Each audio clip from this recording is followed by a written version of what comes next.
मेरे प्यारे दोस्तों को नमस्कार। मैं तो संशा हूँ विनय स्टडीगेन से आपके सामने बहुत महत्वपूर्ण टॉपिक लाया हूँ। दोस्तों यह टॉपिक है ईवीएस एमसीक्यू। जी हाँ दोस्तों, आज हम पर्यावरण के बारे में पढ़ेंगे। दोस्तों अगर आप हमारे चैनल पर नए तो चैनल को सब्सक्राइब करें, लाइक करें, शेयर करें और बेल आइकन को दबाना ना भूलिएगा, क्योंकि हमें नोटिफिकेशन अब तक मिलती रहेंगी। चलिए बढ़ते हैं क्वेश्चन की ओर। पहला क्वेश्चन है, निम्नलिखित में से कौन सा कथन प्राथमिक स्तर पर ईवीएस पढ़ाने का उद्देश्य नहीं है। यहाँ पर नेगेटिव पूछा गया है, नहीं पूछा गया है, तो आपको नकारात्मक यहाँ पर देखना है। चलिए बढ़ते हैं। प्राकृतिक और सामाजिक पर्यावरण के बारे में जिज्ञासा जगाना, ये तो सही है।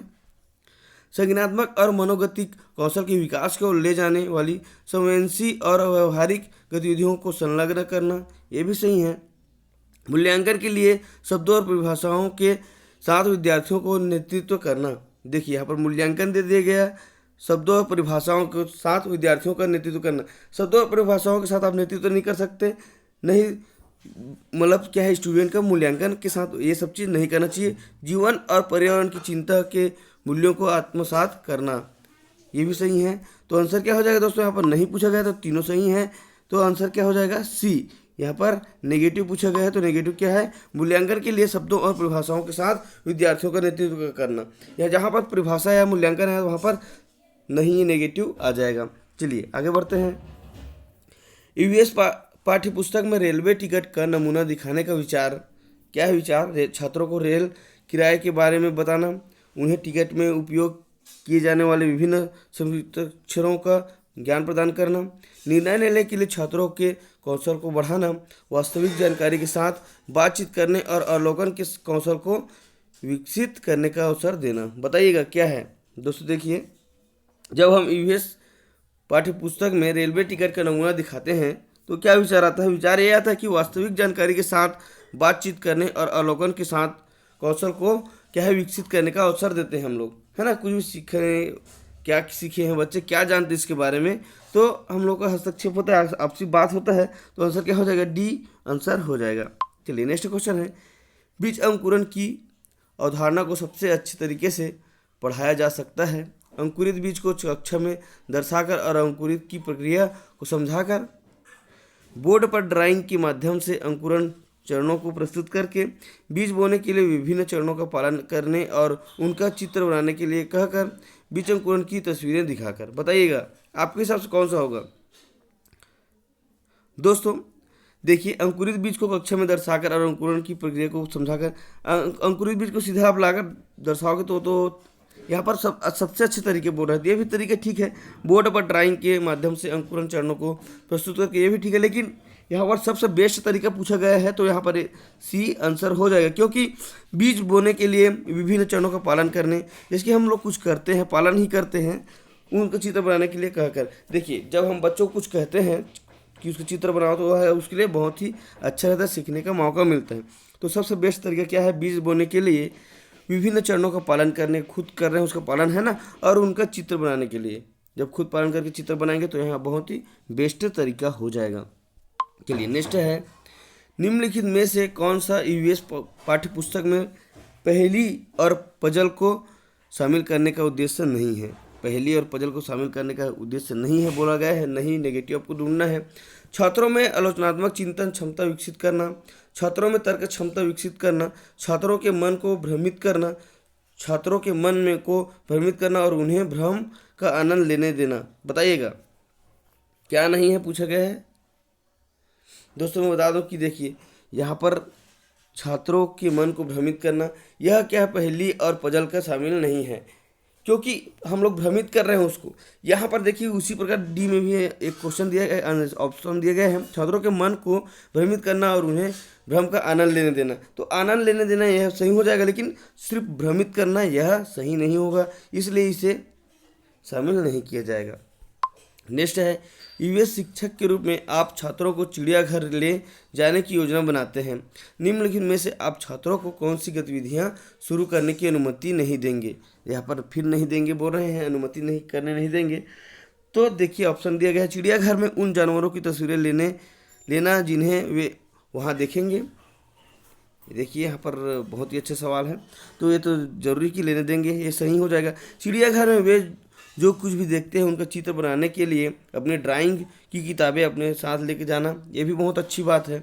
चिड़ियाघर में जानवरों के लिए बहुत सारा खाना साथ ले जाना, ये थोड़ा अटपटा लग रहा है। चिड़ियाघर में विभिन्न जानवरों द्वारा खाए जाने वाले भोजन का पता लगाने की कोशिश करना, ये भी सही है, लेकिन सी गलत है। चिड़ियाघर में जानवरों के लिए बहुत सारा खाना ले जाना, क्योंकि चिड़ियाघर में रखे जानवर जो क्या है अपने तरीके से या वहाँ के माहौल के तरीके से खाना खाते हैं, तो सी क्या है, गलत हो जाएगा।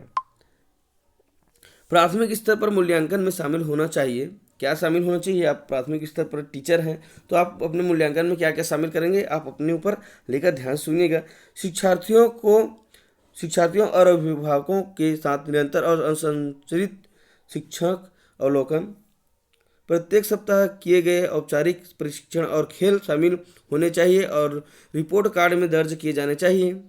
वर्ष के अंत में अर्धवार्षिक और वार्षिक परीक्षाएं, पास या फेल के रूप में युवा शिक्षार्थियों को मूल्यांकन करने के लिए हर हफ्ते गृह कार्य और कक्षा कार्य। देखिए यहाँ पर शामिल मूल्यांकन में शामिल होने चाहिए, कहा बोल रहे हैं, तो शिक्षार्थियों और अभिभावकों के साथ निरंतर और अंतरचरित शिक्षक अवलोकन होने चाहिए, ये बहुत ही बेस्ट रहेगा।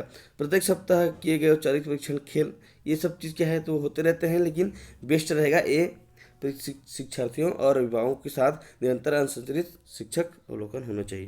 नेक्स्ट है यूएस कक्षा में सरल प्रयोग और प्रदर्शन के लिए किए जा सकते हैं। क्या किए जा सकते हैं? देखिए, छात्रों को अपने दम पर सीखने और अपने अवलोकन कौशल को अच्छा बनाने में सहायता के लिए वरिष्ठ कक्षाओं में जो किया जा रहा है उसका पालन करने के लिए छात्रों द्वारा उठाए गए प्रश्न के आधार पर विचार करने और विश्लेषण अवलोकन को रिकॉर्ड करने के लिए कक्षा में अनुशासन बनाए रखने के लिए छात्रों को नियंत्रित करने के लिए। बताइएगा क्या है?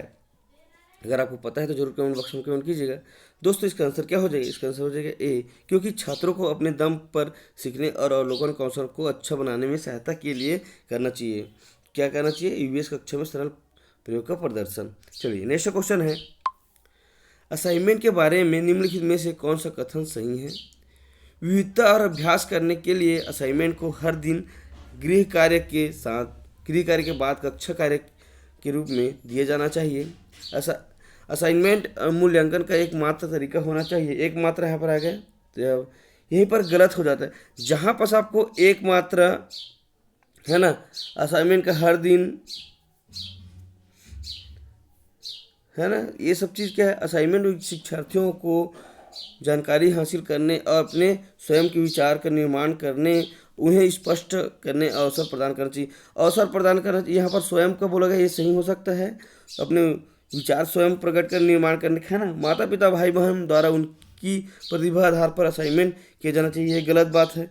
यह एक भी गलत है, एक मात्रा भी गलत है, ये भी गलत है। तो आंसर क्या हो जाएगा दोस्तों? आंसर हो जाएगा सी, असाइनमेंट शिक्षार्थियों को जानकारी हासिल करने और अपने स्वयं विचार को निर्माण करने के लिए। ठीक है, चलिए नेक्स्ट है, मानचित्र को पढ़ने के लिए आवश्यक कौशल में शामिल है उत्कृष्ट ड्राइंग और पेंटिंग कौशल, एक ग्लोब की गणना, रेखाओं की स्थिति का उपयोग करने की क्षमता, अर्थपूर्ण क्षमता निर्माण के लिए उत्कृष्ट संचार क्षमता, स्थान, दूरी और दिशाओं की सापेक्ष स्थिति को समझने की क्षमता। देखिए, मानचित्र को पढ़ाने के आवश्यक कौशल में शामिल क्या शामिल है बताइएगा आप। दोस्तों मैं बता दूं कि उत्कृष्ट ड्राइंग, ये भी गलत है। एक पक्ष को लेकर आप मानचित्र नहीं दिखा सकते, ये भी गलत है। अर्थपूर्ण क्षमता का, अर्थपूर्ण जहाँ पर है ये भी गलत। तो हम मानचित्र का उपयोग फिर आवश्यक कौशल कौन सा है? स्थान, दूरी और दिशाओं के सापेक्ष स्थिति की क्षमता को जानना है, तो आंसर क्या हो जाएगा? डी हो जाएगा। चलिए नेक्स्ट क्वेश्चन है, यूएस कक्षा में अवधारणाओं को समझने के लिए कविताओं और कहानियों कहने का उपयोग मदद करता है।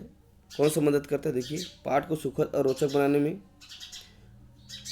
कविता और कहानी किसमें मदद करता है? ध्यान सुनिएगा।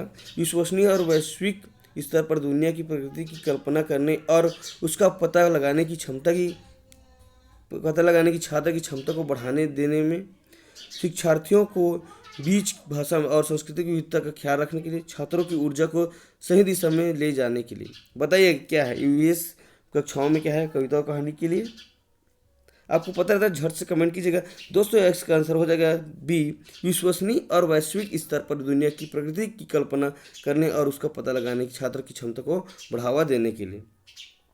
चलिए नेक्स्ट है, यूवीएस कक्षाओं को शिक्षार्थियों को हाथ पर गतिविधियों और जांच में शामिल करना चाहिए क्योंकि इससे उन्हें मदद मिलती है। क्या मदद मिलती है बताइएगा? अपने वातावरण में स्वतंत्र रूप से घटनाओं का अन्वेषण करें, विज्ञान सीखने के लिए प्रयोगशाला से संबंधित कौशल विकसित करना, वैज्ञानिक अवधारणाओं को बेहतर तरीके से जाने, विषय में रुचि का विकास करना। बताइए क्या है दोस्तों? इसका आंसर हो जाएगा, बहुत ही ज़बरदस्त है, पहला है अपने वातावरण में स्वतंत्र रूप से घटनाओं का अन्वेषण करने के लिए हम प्रयोग कर सकते हैं, अगर जांच में ला सकते हैं। चलिए, एक शिक्षिका अपने छात्रों को पीटी सरीसृप के बारे में पढ़ाते हुए कई उदाहरण देकर पाठ शुरू करती है और छात्रों से उन विशेषताओं को खोजने कहती है जो उनके पास थी। वह उपयोग कर रहा है, किसका उपयोग कर रहा है? प्रेरक दृष्टिकोण, deductive approach, deductive approach, deductive inductive approach. किसका प्रयोग कर रहा है दोस्तों? वह प्रयोग कर रहा है प्रेरक दृष्टिकोण का। वह प्रेरणा दे रहा है बच्चों को कि आप खोजो और बताओ करके, तो वह क्या है? प्रेरणा में आता है। नेक्स्ट है, कक्षा 5 के छात्रों के लिए एक शिक्षक जानवरों के बोझ पर एक कक्षा ले रहा है। चर्चा करने से पहले वह एक वीडियो दिखाती है जहां एक गधा सामान से भरा हुआ और गधा चलते समय लंगड़ा कर चलता है। शिक्षक अपने छात्रों के साथ चर्चा की कोशिश कर रहा है। देखिए दोस्तों, ऐसे ही आपको बड़ा क्वेश्चन मिलेगा तो आप घबराना मत, क्योंकि आप देखते ही इस आंसर को बता सकते हो। क्या आंसर है? गधे की उपयोगिता, गधे का उपयोग परिवहन के लिए किया जा रहा है, पशुओं का अधिभार और शोषण। यहाँ पर आपको डायरेक्ट मिल जाएगा, यहाँ पर लंगड़ा के चल रहा है, सामान लदा हुआ है बहुत ज़्यादा, तो यहाँ पर सी आ जाएगा, पशुओं के अधिभार और शोषण। वह बहुत अधिभार हुआ है और उसका शोषण कर रहा है मनुष्य, ये सीधा आंसर हो जाएगा आपको। चलिए नेक्स्ट है, यूवीएस के पीछे की विचारधारा अरबिंदो और गांधी जैसे शैक्षिक विचारकों के दर्शक के साथ मेल खाती है, जैसे कि यूवीएस बच्चों में समस्या समझाने की क्षमता विकसित करना, बच्चों का समग्र विकास, बच्चों में सामाजिक क्षमताओं का विकास करना। ये सभी क्या आएगा दोस्तों बताइएगा?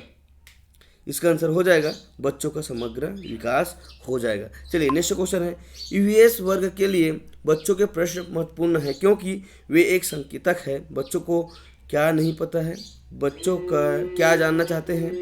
यह स्वीकार करता है कि शिक्षक समझाने में सक्षम नहीं था।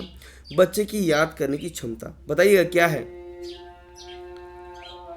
दोस्तों? इसका आंसर हो जाएगा बी, बच्चे क्या जानना चाहते हैं। यह बहुत इंपॉर्टेंट रहता है। चलिए नेक्स्ट है, यूवीएस में स्टोरी टेलिंग एक प्रभावी शिक्षण रणनीति है। यह सीखने वालों को सुनने की क्षमता विकसित करने में मदद करती है। यह दूसरे संदर्भ से स्थिति की कल्पना करने की क्षमता विकसित करती है।